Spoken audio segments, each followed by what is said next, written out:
پرسیدیم گفتن که همین کاری خوبه. جمشید میگوید توانایی صدقه پول و مال را ندارد. از این رو در عرفه رمضان خونش را میبخشد. میگن که صدقه و پول و مال و خیلی کنی با همین پول که نباشه با همین خونه همیشه که صدقه کده. این برای نجات این مردم مقصد بسپره خون. مسئولان مرکز خون در ولایت ختلان میگویند در عرفه ماه مقدس مسلمانان شمار آنهایی که بدون پاداش خون میدهند افزوده است. روزهای دونوری تشکیل کرده شده است که آدمان همه یعنی که دونوران به پاداشت از برای ثواب یا از برای رایگان یا که از برای به اون نفر یاردم رسوندن خون میسپارند.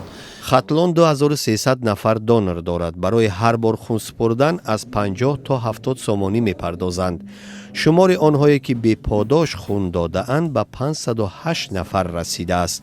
سفر علی بار اول است که خون میسپارد. او از آنهایی است که پاداش نمیگیرد. برای خشت با برای خیر جاریه کردن در ماه شریف رمضان ثواب شود. رمضان از ماه‌های شریف است که ماه عبادات و صدقات است. مسلمانان بر اینند که ثواب هر کار خیر در این ماه صدها شده به صاحبش برمیگردد.